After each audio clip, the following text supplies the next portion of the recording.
It's 4:29 in the morning. This has been on my mind for a couple of days. And I decided, sitting here on the floor, I'm going to talk about it.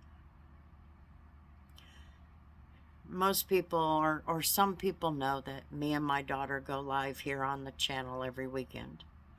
It's just our way of keeping her going when she's working third shift, and, just some time with me and her.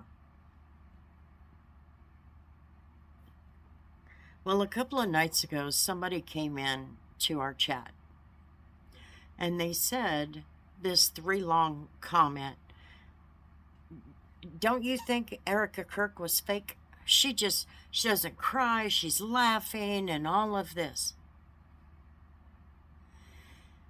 My original reaction was just instant pissed off. If you're saying that or you're thinking that, this is the video I want you to watch.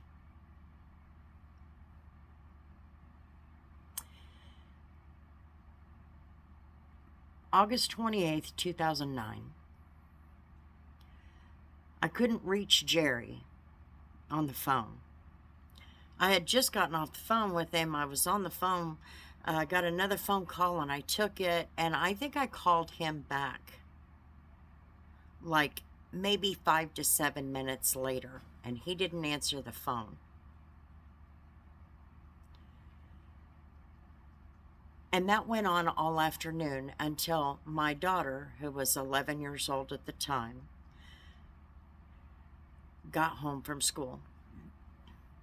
He was supposed to pick her up at the bus stop, and he didn't. So she walked home. I was still calling by this time, and she answered the phone. And she goes, well, I think he's sleeping or something, but he's laying down really weird in the chair. Now, you have to understand, Jerry had a heart problem. He had a heart problem when I met him. Not really when I met him. When I met him, he did not have his first 2 heart attacks. But when I met him, it was just kind of in passing because he drove a dump truck and so did I. We both worked for 2 different companies, and my company was contracted to his company. After I just met him in passing, he had 2 heart attacks. So him and I didn't even connect until the next year. After he came back to work, he came back in the spring, and if you know anything about the construction industry, which is what we were doing, you usually have a lot of time in the winter off. And then construction starts up in the spring, and then it gets going full force through the summer, and then it starts to wind down probably right around October, and continues to wind down until around December, middle of December. And that's usually when the season ends. Well, Jerry and I reconnected in the spring that next year. And I knew he had these heart attacks. I also fought connecting with him. I was like, no. Because at the time, I had gone through a pretty bitter divorce. I was very bitter towards men, and I'll be the first one to admit I hated men. But he didn't give up. He didn't give up. Eventually, I did agree to go out with him. And then that's where our relationship began, was in April of 2001. I knew he had a heart problem. But when you fall in love with somebody, it doesn't matter. Does that mean that somebody with a medical condition or a heart problem or even cancer or something, anything like that, does that mean they're not worthy of love? No. And you can't help who you love. Haven't we heard that so many times before?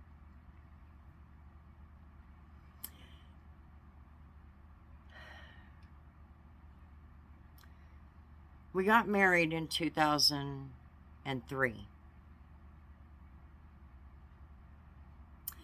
So it's not like we had a short courtship or a short relationship leading up to marriage. It was over 2 years before we got married.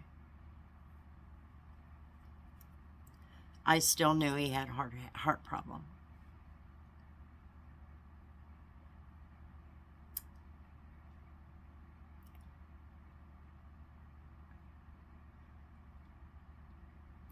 We had 6 good years. We were on the road a majority of it. We were on the road before we were even married. But there were 2 other heart attacks after we were married. I was terrified the first time. I didn't know what to expect. I didn't know what was going on. And it was not but 3 weeks later, there was another heart attack. It was boom, boom. I became extremely terrified. We were in Washington State by the time he had his second one. And he'd had his medical clearance. Everything sounded good. Everything looked good. And he ended up in the hospital. And they did the rotor. And he had 2 blocked arteries at the time.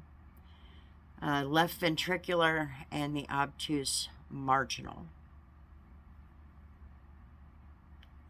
No matter how much I was terrified, no matter how many tears I cried, I still loved him.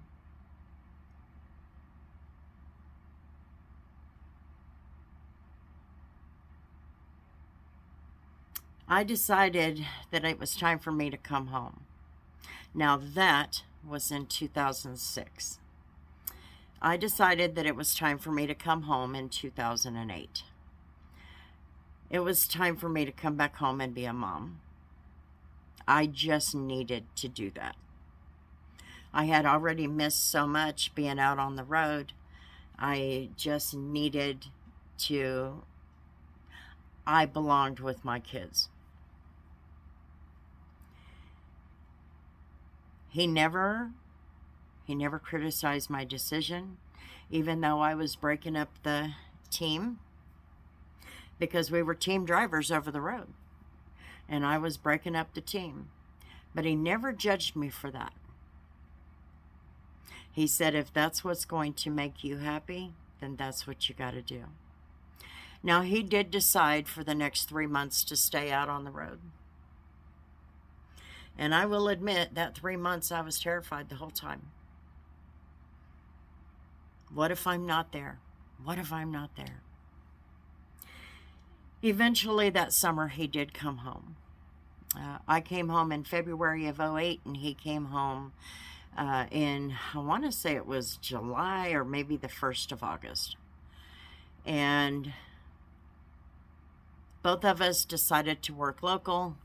We bought a house. We bought new cars. Him a new pickup, me a new car. In fact, the pickup that you have seen on my channel, that's the pickup we bought. We did everything we could to settle into our different kind of life. No longer team drivers on the road, gone away from our family all the time. Getting to see them maybe a few days a month. And we were actually enjoying this life.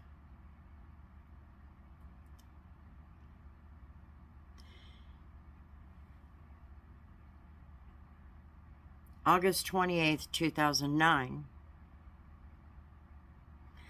was the day that he died. He had his last heart attack.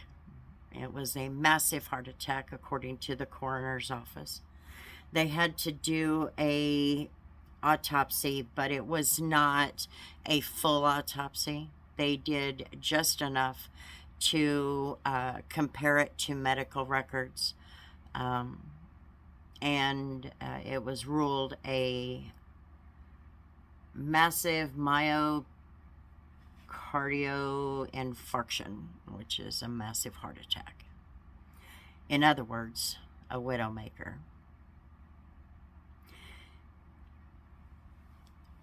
So this video was really not about my story with my husband, Jerry, but I wanted to give you pieces of the story. You could say that we had that fairy tale marriage, relationship. That's because our relationship was so easy. And that's the kind of relationship that Erika Kirk and Charlie Kirk spoke of when they did the love story. It was just easy. He knew. He knew she was the one. Jerry knew I was the one. I was the one who was going to understand him. He said, I don't understand why I didn't catch this with the first two wives, but he said he just knew. He knew all along. And Charlie said he knew all along about Erika. So now to the part where people think that she's being fake, that she's not grieving, or that she played a role in the death of her husband. Speaking to you as a widow, that first week,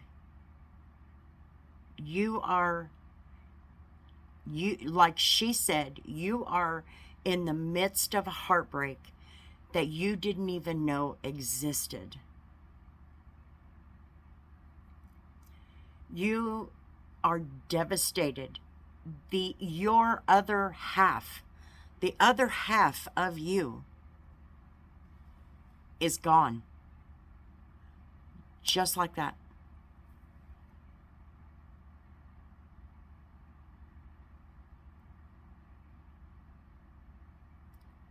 And after that shock wears off, which for every widow is different.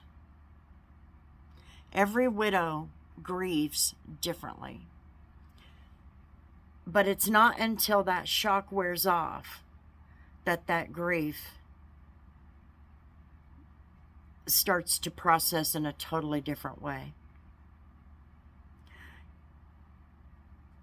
The shock, and then you go through this phase of denial, which doesn't usually last that long. And then you go through this phase of, I got to figure things out.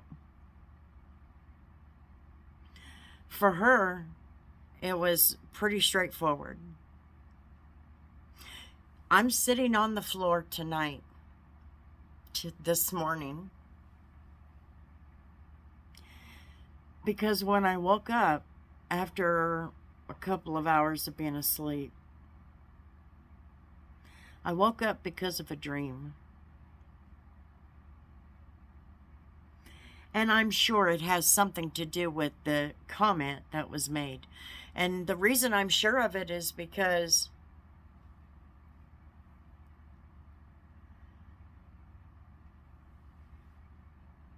I'm amazed at how society, especially society on the internet, seems to be all-knowing about all things.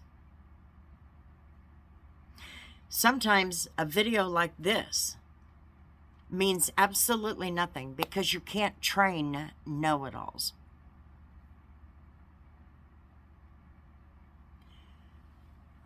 After a couple of weeks after Jerry died, I knew I had to do something.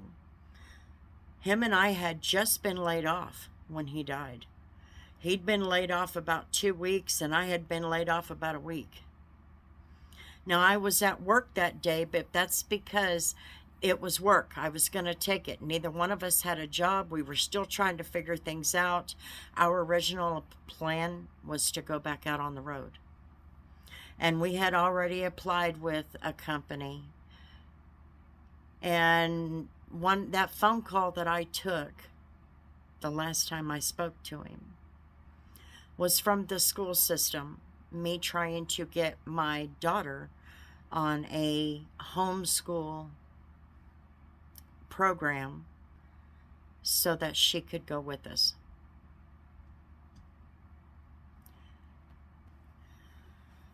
So we had plans to recover.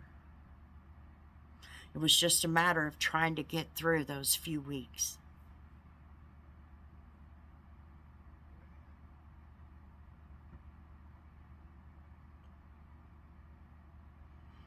I was devastated. I'll tell you when that woman is crying. She does what she has to do, even if a camera is in her face, and the cameras are all over her face. But when she's at home, she's sitting right here next to the bed. She crawls in the shower. When she's watching the kids play, she can't turn on the television. She can't open social media. Her husband's loss is way more high profile than anything I went through. But trust me,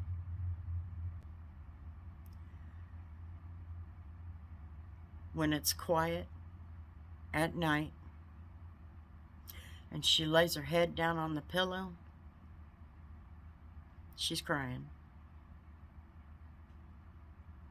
She's trying to figure out how to do life. She's young. She was older than Charlie, or she is older than Charlie was. But she's still young. She's got young children at home.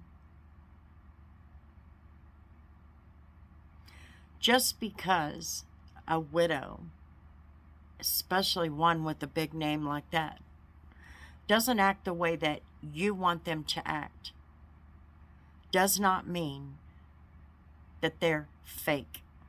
It does not mean that they're not grieving.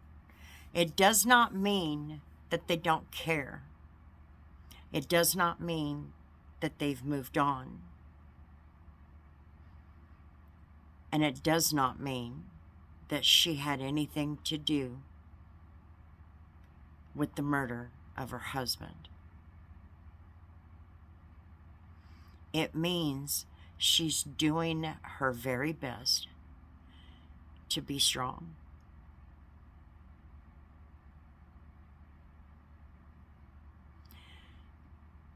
One month ago, it was 16 years that Jerry passed away.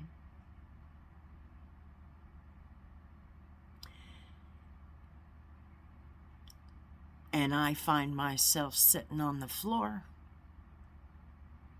crying and sobbing, crying at times. Some days are good, some days are bad.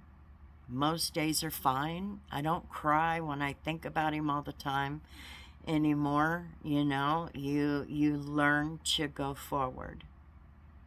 You learn to live life.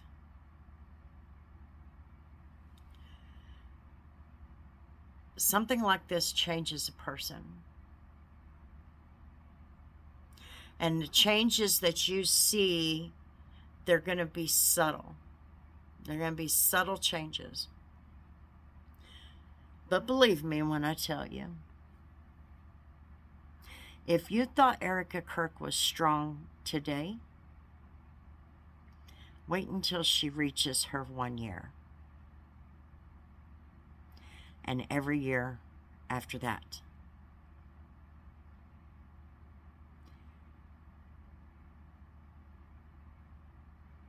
Don't ever judge a widow.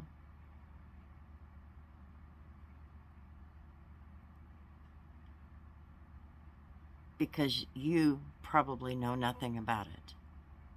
And if you don't know anything about being a widow or a widower, you have nothing more to say.